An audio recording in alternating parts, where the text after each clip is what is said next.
Hi everyone, this is Leslie Jouflas with Trading Live Online and welcome to your Daily 5. This is the Stock Charts show where we've got about 10 minutes to present about 5 charts. And so today I thought that it might be good to update and focus on Amazon. Back in April, we looked at some of the tech giants that all had ranging and coiling types of patterns. And Amazon right now is getting close to some support. And so I think it's probably good to just kind of update that and see where it might be headed. So let's take a look. All my information, by the way, is right here. If you have any questions, feel free to email me. And here's my website if you want to come take a look at that. So let's get started with this is the what we looked at in April, and I've updated this a couple of times along the way, but there were bearish patterns that were forming in all these big, huge tech stocks, and all of them have so far been resolving to the downside out of those bearish patterns. So let's go to the first slide now on Amazon. So this is a monthly chart of Amazon.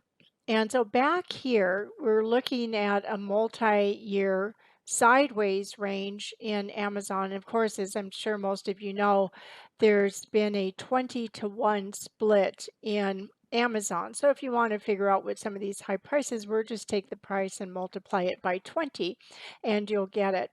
So here, there's a trend line that's drawn all the way way back. I think that's coming back from 2007, 8, and 9. I didn't want to squish up the chart too much.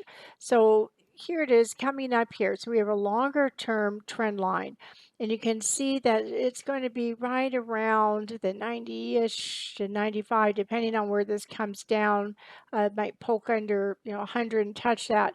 So what we want to be watching is if Amazon can hold this trend line. If it does, I think it's going to be for a bounce. Again, this is a multi-year, long-term sideways coil, and generally those uh, you don't see the price generally just come right back up and through it. So what my expectation would be is just maybe a test of this trend line and then some sort of retracement back up again. The RSI on this monthly chart is not looking very bullish right now. However, the money flow index on the monthly, it's low, but it's turned up just a bit. But here's what I'm looking at. I'm thinking that if Amazon does break this trend line, then I think down around the 80 level is going to be about where it goes for the next support. So where it is currently, if we look left on here, then we can see where the March 2020 lows are. And if we go kind of straight across there, that's coming right to about that trend line. It's also near a big round number of 100. That's usually a psychological point, whether it has anything to do or not with the fundamentals of the stock. Sometimes it does, sometimes it doesn't. But it's just these round numbers are areas that market participants tend to sort of anchor. And then it's also comes down to test this trend line here. It's also going to be testing back around where all of this trading was taking place around that price level all the way back to like 2018, 19, and 20 before it started that move to the upside. So again, watch for a test of the trend line, probably right around that 100 level. See if it can find support. I would expect a bounce up and maybe some testing of this previous area. So let's look at another chart. Let's scale down a little bit. And let's look at Amazon on a daily chart. So I can show you why I think we might be seeing the $80 level if Amazon breaks this support here. So here's where another sideways range occurred here on the daily chart that we can see. And this level back here from 18, 19, and 20, so 2020 lows right here. This level here, this is what's been holding. So if this breaks, I would think that the price is likely to get down, work its way down to around that 80 level. And again, I would be looking for some support in that level. We can also see on this chart, if Amazon holds this support and then bounces back up, you can really see where some of these resistance price levels are going to be. Now, I've got just a horizontal trend line drawn in here right around that 143, 144 area. Even this level here, 135, there's some gaps to the downside on that, would be worth watching for any rally to the upside prior to breaking that support area. Okay, let's take a look now at the S&P. So the S&P, I've got two trend lines drawn in here. And this one is coming back, to again 2008, 9. It's showing first on the 2011, and this one is just coming through these levels here. And then there's also a lower trend line drawn in using the March 2020 low. But notice how this upper trend line right here coincides with this 618 level, and this level in the S&P. If it does decline this far, I would expect support to be coming into this area. But before that level, this 50% level. So if the S&P, we're looking at a monthly chart, so if it breaks below the lows of June here, then I would expect the market to come down to this 0.50 level. And that might be a level that the market can find some good support and rally, really rally off of that. Now I'm going to scale down to an S&P 500 futures chart in just a minute to kind of show you the patterns that I'm watching on it and the price levels using the futures chart. Around this 0.50, you can see here this previous high here. This was prior to the 2020 correction. So that's just right around that 50% level. And we can also see around the 50% level these previous price levels of consolidating, almost sideways. It broke out to the upside from here, did a retest back to those levels, and then back to the upside. So again, sometimes when you're using Fibonacci levels, you'll see, first of all, they should be monitored or support and resistance. I've never used them in and of themselves for just setting up a trade right out there or there. I've got to have some sort of other pattern set up to go with it.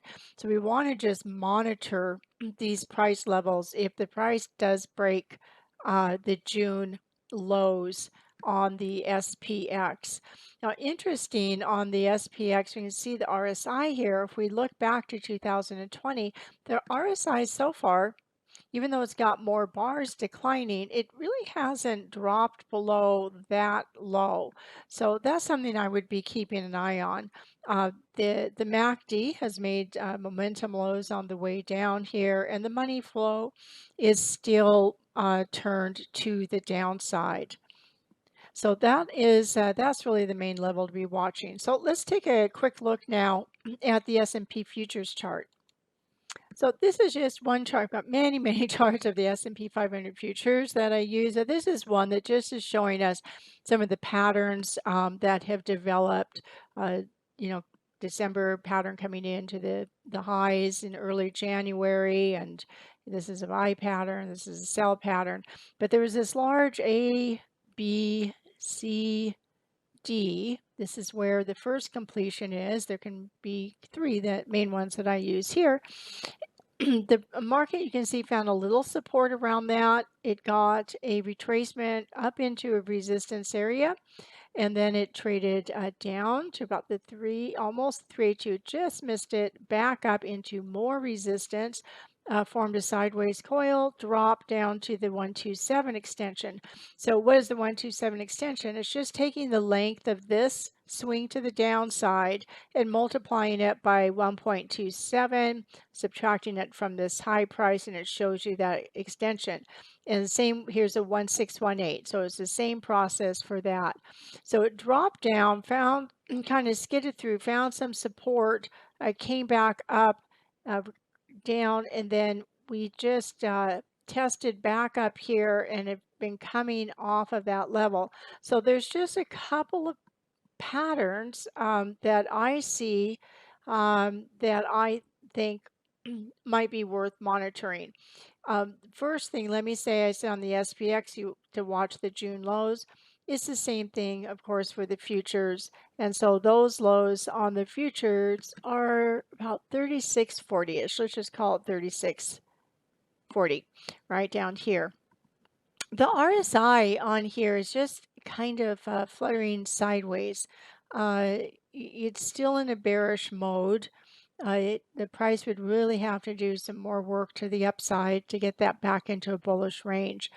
But here, because of this low to high and this retracement here, there's a couple of options. This might form, if we break below this low here and hold these lows, then it may get an ABCD buy pattern test around that 3,700 level, 3,650 to about 3,700.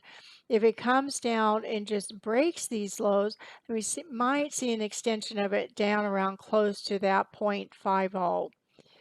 Now the other option is, if this holds in here, if this swing to the downside does not exceed this, and these swings stay pretty orderly, then what might be forming is an ABCD sell pattern using this low to high swing, the retracement. So this swing here, if that exceeds here, then that's going to invalidate this pattern. But if it stays here and it's able to turn up and exceed this high here, then it might be forming an ABCD sell pattern with a second extension pattern back into this resistance area. So that kind of gives us some really good levels to be monitoring in the S&P. So right now we're just sort of in the middle there. So if you have any questions on that, just feel free to send me an email. So thanks for joining me today. Again, my email was up in the first slide, so you can find it there. Thanks for joining me, and I'll see you again on our next Daily 5. Have a great week, everyone. Hey guys, Dave Keller here with StockCharts.com. Thanks so much for watching our video. If you enjoyed it, and we hope you did, hit the like button right below. Also, we have so much new content every day. Consider subscribing to the channel. Just hit the subscribe button in the video or right below. Thanks for watching. Stay safe. Have a fantastic day.